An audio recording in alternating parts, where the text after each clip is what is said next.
Halo Sobat Tekno, gimana kabarnya? Semoga sehat selalu. Balik lagi sama gua, Oik Yusuf dari Kompas Tekno. Dalam video kali ini kita akan ngebahas kamera mirrorless Canon EOS M50 Mark II. Kamera ini sebenarnya udah beredar cukup lama ya di pasaran semenjak pertengahan tahun lalu paling enggak. Tapi EOS M50 Mark II ini tetap merupakan pilihan yang menarik khususnya buat content creator atau vlogger. Kira-kira kenapa tuh alasannya? Langsung aja kita simak video reviewnya berikut ini.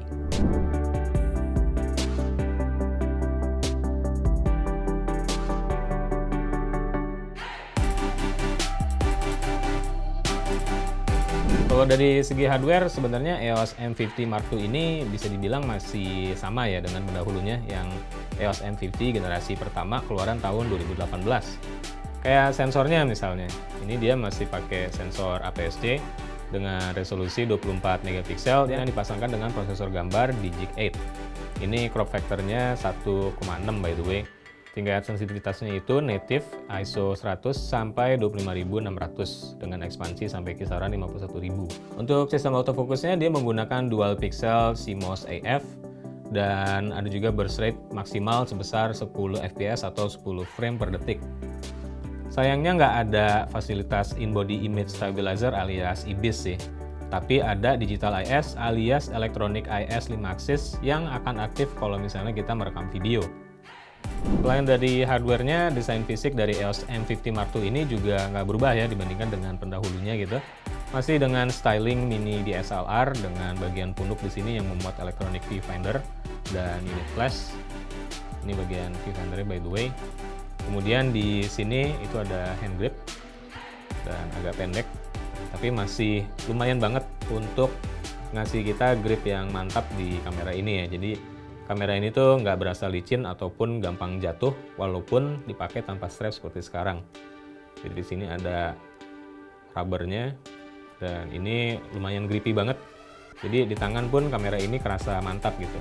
Dan di bagian thumb rest di sini juga ada karetnya. Flash di Canon EOS M50 Mark II ini punya guide number 5 meter di ISO 100. Dan karena dia fix kayak gini jadi nggak bisa ditekuk ke atas gitu ya kalau untuk bouncing gitu misalnya supaya cahayanya lebih soft. Nah tapi di sini juga ada hot shoe standarnya Canon, jadi kita bisa memasang aneka macam flash Canon yang banyak tersedia di pasaran ya modelnya, termasuk juga dari third party yang beragam. Untuk layout tombol dan knobnya ini masih sama kayak EOS M50 yang generasi pertama ya, jadi tombol-tombol dan knobnya itu ngumpul semua di bagian kanan. Jadi ini bikin semuanya jadi gampang dijangkau ya oleh tangan kanan gitu lewat pakai jari telunjuk maupun jempol. Dan di sebelah kiri ini nggak ada sama sekali. Untuk fungsi-fungsinya kita mulai dulu dari depan nih. Ini yang paling jelas, paling obvious. Ini di bagian depan sebelah kiri adalah tombol untuk melepas lensanya ya. Ini. Dan kemudian kita bisa lihat di bagian top plate ini ada beberapa tombol dan knob juga. Jadi first and foremost ini pasti tombol shutter ya, fungsinya untuk mengambil foto di mode foto. Dan tombol shutter itu dikelilingi oleh ini ring controlnya untuk mengubah-ubah parameter pemotretan kayak misalnya shutter, aperture atau exposure compensation. Terus di sebelah kanannya ini ada tombol record dedicated, fungsinya untuk merekam video. Setelah itu di sebelah kiri bawahnya ini ada tombol custom. Fungsinya ini secara default adalah untuk mengatur ISO. Terus ini adalah mode dialnya. Ada beberapa mode di sini kayak misalnya mode video, kemudian mode scene, ada mode auto, program, dan ada beberapa pengaturan manual. Dan tombol powernya itu, knob powernya ada di sebelahnya mode dial kayak gini untuk menyalakan kameranya. Jadi di bagian belakang ini ada beberapa tombol lagi ya, kayak misalnya yang paling dekat sama thumb rest ini, bagian atas ada tombol untuk exposure lock, dan di bawahnya ini ada tombol buat ganti lokasi AF point. Kalau kita tekan, kemudian kita tekan pakai D-pad, kita bisa mindahin lokasi AF point-nya. Kemudian di bawah itu ada tombol info, ini fungsinya untuk mengubah informasi apa aja yang ditampilkan di layar, dan kita bisa setting informasinya di menu, kayak gini ya. Kita bisa milih ini tampilan histogram, level, dan lain-lain. Di bawahnya ada D-pad yang secara default ini sebelah kanannya untuk manggil flash, sebelah kiri untuk mengubah ke autofocus atau manual focus, bawahnya adalah trace, dan di atasnya exposure compensation. Ini tombol key menu. Nah tapi tombol-tombol di area D-pad ini fungsinya bisa di customize juga ya, jadi nggak harus seperti yang tertera di label gitu. Oh ya, ini touchscreen juga by the way, jadi kalian nggak harus pakai D-pad-nya untuk ganti-ganti ataupun tombol dial untungnya. Jadi kalian bisa aja geser. Nah, dengan layar. Terus ini adalah tombol untuk panggil Q menu atau quick menu. Ini juga ada dalam bentuk virtual by the way di pojok kanan atas. Terus di bawah sini adalah tombol playback dan tombol menu untuk masuk ke menunya. Ini kita bahas dulu quick menu. Ini praktis banget buat ganti macam-macam setting yang biasanya dipakai waktu pemotretan atau ngerekam video ya. Kalau untuk menunya ini khas Canon banget ya, dan navigasinya ini mudah karena kita juga bisa pakai touchscreen ya untuk navigasi menu kayak gini. Jadi nggak harus pakai D-pad ya. Dan ini juga ada setting my menu yang kita bisa atur, kita bisa taruh semua settingan yang sering kita pakai di sini ya. Dan sekarang kita beralih ke bagian samping sini ya, dekat hand grip. Ini juga ada konektor, dan sini ada konektor micro USB dan HDMI. Sayangnya konektor micro USB ini tidak bisa untuk melakukan charging baterai. Di sini ada juga tombol khusus untuk manggil setting WiFi di kameranya. Dan terakhir, ini mungkin yang paling penting juga untuk content creator ataupun vlogger, yaitu konektor input mic dengan jack audio 3,5 mili standar. Kalian bisa langsung pasang, kemudian kalian tancapkan mic-nya ke input jack microphone ini. Nah, tadi gue bilang semua tombol kendali itu ada di sebelah kanannya ya, EOS M50 Mark II ini. Kenapa di sebelah kanan semua? Soalnya layarnya ini bisa muter ke depan alias fully articulated kayak gini, dan ini berguna banget buat kalau misalnya kita lagi mau vlogging atau mau selfie gitu ya. Dan layar 3 inci ini mungkin satu feature yang paling gue suka dari EOS M50 Mark II karena dia ini responsif banget. Jadi buat mindah-mindahin titik autofocus misalnya, dia bisa langsung ngikutin gerakan jari gitu. Yang nggak kalah penting juga dari touchscreen-nya adalah ketika kita ke mode video sekarang, di layarnya ini ada tombol record virtual ya, di sebelah kanan atas ini. Dan ini akan jauh lebih mudah ditekan ketimbang kita harus tekan tombol record yang di sebelah sini ya. Seperti layaknya kamera mirrorless modern, kamera Canon EOS M50 Mark II ini juga bisa tersambung ke smartphone lewat aplikasi dan perantara Wi-Fi. Aplikasinya bisa kalian cari di toko-toko aplikasi masing-masing smartphone. Ada beberapa hal yang bisa dilakukan lewat aplikasinya ya. Kalian bisa lihat ada image apa aja yang ada di kameranya, kemudian mentransfer foto ataupun video ke smartphone. Kemudian selain itu juga bisa digunakan sebagai remote shooting. Kita bisa melihat feed langsung dari kameranya. Dan selain itu kita juga bisa melakukan auto transfer, jadi tiap kali kamera ini menyempret gambar akan langsung ditransfer ke smartphone. Dan ada juga fitur buat live streaming via YouTube. Untuk mendukung penggunanya upload ke sosial media, kamera Canon EOS M50 Mark II ini juga bisa merekam video secara vertikal. Caranya cukup dengan mengaktifkan informasi vertical video di menu settings, dan kemudian semua video yang direkam dalam format vertikal seperti ini akan ditransfer ke smartphone dan di playback di smartphone dalam orientasi vertikal juga.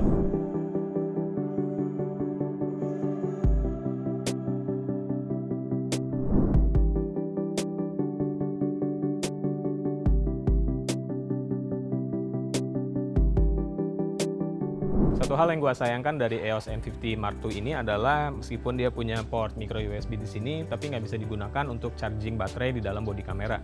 Padahal kalau misalnya bisa, itu fitur yang praktis banget ya. Kalau misalnya kita lagi traveling gitu, misalnya kita lagi pindah ke poin A ke poin B, kameranya bisa kita taruh tas sambil di charging. Jadi make sure aja kalian nggak sampai kehilangan chargernya ya, karena itu satu-satunya sarana untuk melakukan pengisian baterai. Canon EOS M50 Mark II ini datang standar dengan lensa kit berupa lensa IFM 1545 f3.5 f6.3. Dan bentuknya compact kayak gini ya, cuma sebelum mau dipakai kita harus buka kuncinya dulu. Jadi ada tombol di samping, kita geser ke depan, kemudian kita putar lensanya seperti ini, dan begitu dia udah nongol, barulah bisa dipakai. Gitu. Meskipun bentuknya kecil, ternyata lensa ini memiliki range yang lumayan oke ya, dari wide kemudian ke medium tele. Selain itu, autofocusnya juga bisa diandalkan untuk melakukan tracking subjek foto ataupun video, termasuk ketika melakukan continuous eye detection.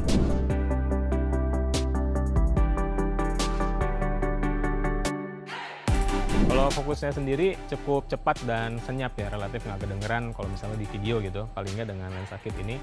Dan selain face detect, auto face detect dengan eye detection, juga tersedia beberapa mode lain kalau misalnya kita butuh lebih presisi gitu. Kayak misalnya ada mode zone dan ada mode single focus. Semuanya bisa kita pilih lewat quick menu yang muncul di menu touchscreen. Kalau untuk videonya, EOS M50 Mark II ini bisa merekam dalam format MP4 dan resolusinya sebenarnya bisa sampai 4K 25 fps. Tapi kalau gue kurang rekomen sih, soalnya di setting resolusi itu ada cropping yang kentara banget, jadi pinggir-pinggiran itu benar-benar kepotong, bidang pandangnya jadi lebih sempit. Kemudian AF-nya juga beralih ke sistem contrast detect yang lebih pelan dan nggak bisa diandalkan untuk mengejar fokus.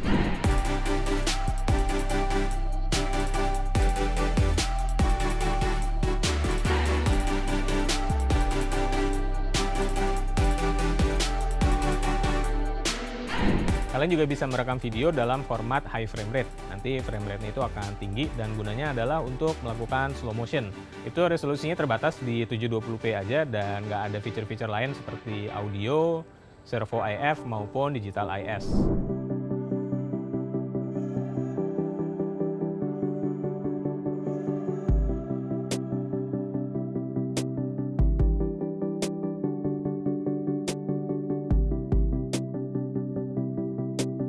Oh ya, kamera ini juga dibekali dengan digital IS alias Electronic Image Stabilizer untuk mengurangi goyangan ketika kita merekam video.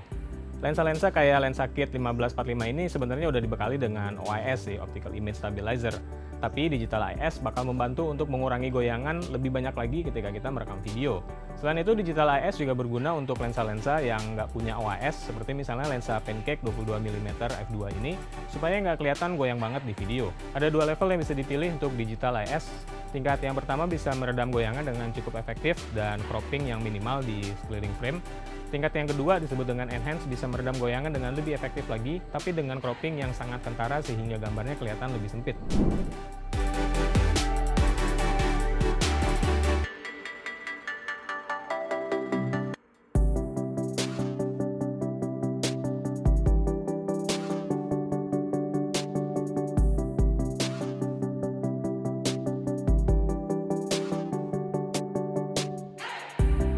Gak cuma buat video, Canon EOS M50 Mark II ternyata juga bisa diandalkan untuk menjepret foto. Kamera ini bisa melakukan continuous focus atau servo EF termasuk dengan eye detection untuk melacak subjek. Dan kecepatan burst-nya mencapai 10 fps sehingga masih bisa dipakai untuk merekam sequence action. Walaupun ya buffernya nggak dalam-dalam banget sih. Cuma bisa beberapa detik kemudian akan melambat.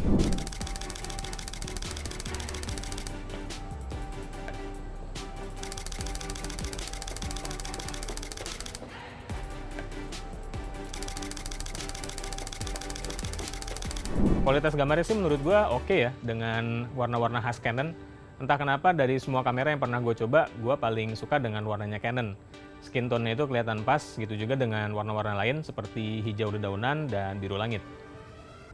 Gambarnya terbilang clean di range ISO antara 100 sampai 800. Di ISO 1600 noise-nya mulai kelihatan, gitu juga di 3200 yang lebih kentara. Di ISO 6400 noise-nya lebih kelihatan lagi dan detail-detail mulai kelihatan hilang, detail-detail kecil. Tapi gambarnya masih oke overall. Di ISO 12800 itu udah hilang banget detail-detailnya, tapi ya masih bisa lah kalau buat emergency. Tapi kalau udah sampai ke 25600 dan di atasnya itu mendingan nggak usah dipakai sih, soalnya gambarnya udah kelihatan hancur banget. Last but not least, kamera ini juga menyediakan mode silent alias full electronic shutter. Letaknya itu tapi agak susah dijangkau, jadi kita mesti ngubah mode dialnya dulu ke mode scene. Kemudian dari berbagai scene yang ada kita pilih silent mode. Sayangnya di mode ini kita nggak bisa mengatur parameter pemotretan secara manual, jadi semuanya dilakukan secara otomatis. Tapi ya paling nggak mode ini ada dan bisa dipilih untuk membuat kameranya benar-benar nggak bersuara ketika menjepret foto.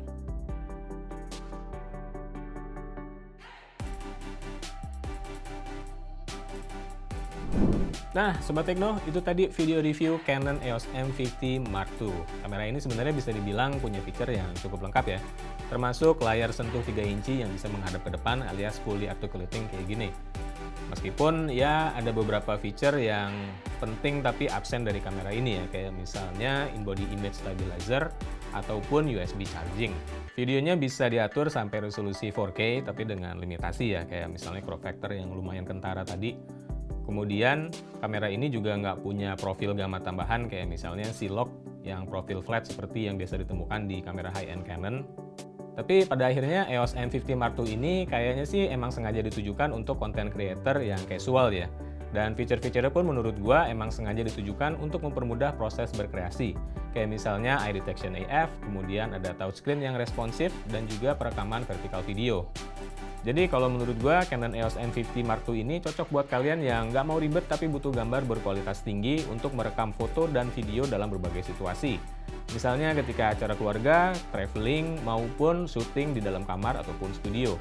Untuk harganya, di Indonesia Canon EOS M50 Mark II ini dijual dalam beberapa versi. Yang pertama body only, itu harganya sekitar 10 jutaan, kemudian ada versi kit dengan lensa 15-45, harganya 11 jutaan, dan lensa telephoto 55-200 dengan harga 15 jutaan. Oke, Sobat Tekno, sekian dulu video kali ini bersama kamera mirrorless Canon EOS M50 Mark II. Gue Yusuf dari Kompas Tekno, sampai ketemu lagi di video selanjutnya.